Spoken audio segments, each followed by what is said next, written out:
Cargo ships are sitting idle, ports from Shanghai to California are jammed, Amazon is canceling orders mid-transit, and China, it's not talking, it's pulling levers. What you're watching isn't a trade dispute, it's a precision-engineered shutdown of America's supply lines. And where does it hit hardest? At the checkout counter, in your next car payment, and across every American industry. On April 3, 2025, the Chinese government issued a low-profile directive to all state-affiliated airlines: suspend new Boeing deliveries indefinitely.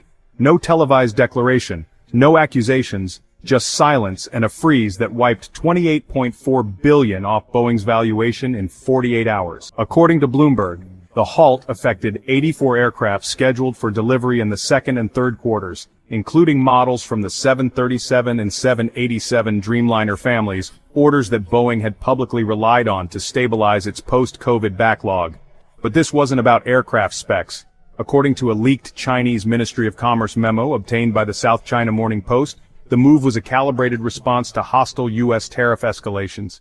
Boeing, once the crown jewel of American exports, now faces its steepest international drop in 2 decades. This isn't just a trade response, said Scott Kennedy from CSIS. It's a pressure campaign targeting a vulnerable U.S. symbol. Meanwhile, Airbus shares jumped 11.2% in Frankfurt as Chinese airlines pivoted. But why strike Boeing first? Because in trade wars, symbolism sells, and Boeing represents American industrial dominance. The message wasn't shouted, it was implied: keep escalating and we'll pick your weak spots clean. But this tactical freeze wasn't just about planes. The real damage was waiting in the water. On April 1st, the Trump administration triggered a 145% import tariff on over $300 billion in Chinese goods, a move that the Wall Street Journal likened to turning a policy weapon into a wrecking ball. By April 4th, port traffic data from marine traffic showed outbound Chinese shipments to the U.S. had dropped 47% week over week. The Shanghai International Port Group reported over 71,000 containers stranded, some for over 10 days, as cargo began stacking in Ningbo and Shenzhen. West Coast ports buckled. At the Port of Los Angeles, berth congestion climbed to its highest since the 2021 pandemic-era surge, with 27 vessels waiting off the coast and unloading delays averaging 96 hours. The price of a 40-foot container from China to Long Beach jumped from $1,950 to $6,820 in 10 days, a 250% increase, according to the Freightos Baltic Index. But this wasn't just about congestion, it was about decisions. Chinese shippers began pausing contracts mid-negotiation, citing tariff instability. You can't price a shipment when the rules are changing mid-ocean, said Zhang Qing, a director at Sotrans Logistics. The U.S. intended to pressure Beijing but ended up choking its own trade arteries. And once cargo stops moving, it isn't just retailers that suffer. By April 6th, China's top 5 freight forwarders, including ZTO and Costco Shipping, suspended most bookings bound for the U.S., citing liability exposure related to retroactive tariff enforcement. But the real reason may lie in the numbers. Exporters faced the impossible choice of shipping under uncertain conditions or eating losses they couldn't recoup. In Dongguan, a city responsible for nearly 8% of Chinese electronics exports, over 1,200 small-scale factories were reported idle by April 10th, according to the China Federation of Logistics and Purchasing. One supplier of power banks for Five Below and Target shared with Xin Global, "Our goods are packaged, labeled, and sitting in port, but the freight company canceled. We don't even know if they'll move this month." This paralysis isn't theoretical. U.S. Customs data from the first half of April shows a 34% plunge in inbound manifests from China compared to March. For the average American consumer, the shelves may look normal today, but the vacuum is already in motion. And it's not just small boxes that are vanishing. The fallout is hitting the biggest names in retail. On April 7th, internal memos at Amazon's Global Supply Chain Division advised U.S. sellers to pause all incoming shipments from mainland China pending tariff recalibrations and warehousing space reassessments.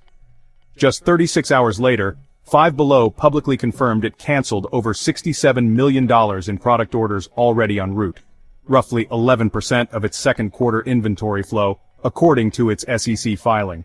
CEO Joel Anderson stated during an April 9th earnings call, "We couldn't justify paying 3 times the landed cost on items already facing margin pressure." This shift is bigger than a spreadsheet. It's a panic move from companies that rely on low-cost, high-volume cycles. Canceling in transit cost money, But selling tariff-inflated goods to bargain hunters costs customer trust. And the timing couldn't be worse. U.S. consumer sentiment fell to 75.1 in April, the lowest since mid-2022, according to the University of Michigan Index. With back-to-school shipments disrupted and summer inventories frozen, retailers are now gambling on domestic alternatives. But how long before those gambles turn into defaults? The worst part? This isn't about novelty items anymore. It's now hitting the engines of U.S. manufacturing. By April 11th, Ford's Wayne, Michigan plant halted assembly on its flagship F-150 Lightning due to missing microcontrollers sourced from Shenzhen. GM's battery module production at its Spring Hill, Tennessee facility slowed by 60% after capacitors and inverter components failed to arrive. According to Autocast Solutions, nearly 41,000 vehicles were lost in U.S. production during the second week of April alone, amounting to $1.6 billion in delayed revenue. Meanwhile, Stalantis issued a statement warning that supply chain constraints related to tariff policy are likely to affect output through June. The auto sector doesn't operate on weeks, it runs on hours. And when just one part goes missing, 2,000 workers can get sent home. You can't run a modern assembly line without a $12 chip, said Kristen Zichek, a policy analyst with the Center for Automotive Research. The average U.S.-built vehicle contains at least 24 components still sourced from China, despite ongoing diversification. With freight delays compounding daily, some U.S. plants have begun cannibalizing units for parts, a move not seen since early COVID disruptions. But this isn't COVID. This is geopolitical strategy.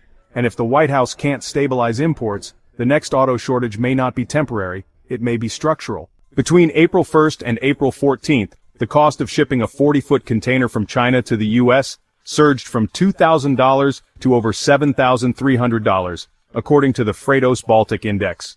That spike is now cascading through every layer of auto pricing. Stalantis, which imports over 23% of its EV components from Chinese ports, raised average dealer prices on its plug-in hybrid line by 6.8% within 1 week, citing unrecoverable transport volatility. The Ford Mustang Mach-E saw a $1,200 MSRP hike after freight contracts were renegotiated mid-transit. Even used vehicles aren't immune. Cox Automotive reported that wholesale prices rose 4.1% week over week in mid-April, the sharpest uptick since the 2021 chip crisis. But this isn't inflation by coincidence. It's logistics converted into leverage. Every delay, every price hike, every missing part, it's a direct byproduct of rerouted cargo and tariff confusion. And here's where it stings most. U.S. dealerships are beginning to reduce inventory by as much as 30% to avoid absorbing those inflated costs, according to an April 17th CNBC dealer survey. If you think sticker shock peaked during the pandemic, brace yourself. This is what pricing looks like when the supply chain breaks on purpose. But let's ask a deeper question. Can these price pressures even be reversed, or is this the new cost of doing business in a fractured trade world? On paper, shifting from China to friendlier trade zones seems like a solution, but on the ground, it's chaos. In Vietnam, port capacity at Hai Phong and Cat Lai hit 94% utilization by April 12th, forcing delays of up to 6 days per shipment, according to Panga. India's logistics sector, while growing, still relies on road transit for over 60% of domestic freight, which slows delivery timelines by nearly double compared to China's rail-integrated model. And in Mexico, firms are colliding with a different wall bottlenecks at the U.S. border. Average commercial vehicle wait times at Laredo jumped from 4.2 hours to 12.5 hours in April, according to CBP reports. Companies like Tesla, which shifted battery module assembly to Nuevo Leon in 2024, are now quietly leasing emergency warehouse space in Arizona due to congestion. Even Apple's pivot to Tamil Nadu has yielded mixed results, with defect rates from new suppliers running 14% higher than Shenzhen equivalents, according to internal quality audits cited by The Information. So yes, factories are moving, but the replacement isn't seamless. And when speed, precision, and cost collide, these new partners aren't just filling China's shoes, they're exposing entirely new fault lines. Which leads to a more uncomfortable possibility. Maybe this isn't a substitution. Maybe it's fragmentation. On April 12th, Beijing restricted exports of dysprosium and terbium, two rare earth elements critical for EV motors and aircraft targeting systems. This followed Trump's 145% tariff announcement by just 11 days. According to Atomis Intelligence, the U.S. sources 78% of its rare earth imports from China. The consequences hit instantly. Lockheed Martin warned that lead times on missile guidance units may stretch from 14 weeks to over 22. Ford announced production delays on 2 EV lines, its E-Transit van and F-150 Lightning, citing immediate shortages of high-strength magnets. Defense One reported that Raytheon has begun lobbying the Pentagon for fast-track permits to source from Australian and Canadian miners. But even optimistic forecasts show those alternatives ramping no sooner than late 2026. Meanwhile, Beijing hasn't blocked everything, just enough to remind Washington where the control valves are. And in a rare public admission, GM's EVP Doug Parks told Bloomberg on April 15, "There's no substitute fast enough or cheap enough to replace what we're now cut off from." This was a blanket embargo. It was a surgical choke targeted at sectors too slow to pivot and too strategic to lose. And that brings us full circle to the question nobody wanted to ask a year ago. Auto production isn't bouncing back, it's rerouting. Tesla has accelerated plans to shift Model 3 assembly to Berlin by the third quarter, skipping US-bound parts entirely. Toyota is redesigning 2026 hybrid models with simplified drivetrains to reduce semiconductor reliance by 30%, according to Nikkei Asia. Meanwhile, Stalantis is planning an all-Mexico production run for several US models, at least until the tariff map stabilizes. But even these changes come at a cost. New platforms, logistics contracts, and labor agreements are inflating vehicle development timelines by 4 to 6 months on average. And for consumers, that means fewer discounts, longer wait times, and more stripped-down configurations. J.D. Power's April report found that average new car prices in the U.S. rose to $47,770, up $2,600 from March alone. Yet, for many automakers, this is now the only path forward. If China is no longer reliable and replacements can't scale fast enough, then the global car industry isn't just shifting, it's fragmenting. But the most important story isn't about how this affects factories or automakers, it's how it reshapes the road you drive on. This isn't a supply chain crunch, it's a controlled demolition of globalization's most profitable route. And everyone from Detroit to Shenzhen is rewriting the rulebook in real time. But if you think the U.S. China shipping freeze is the final chapter, think again, because something even bigger is brewing.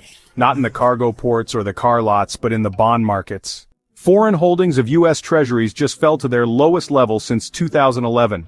Beijing isn't just blocking goods, it's quietly offloading debt. And what happens if China makes a move on the dollar itself? That's the next fault line, and we're about to walk right across it. We're glad you're enjoying this video. Please like and subscribe.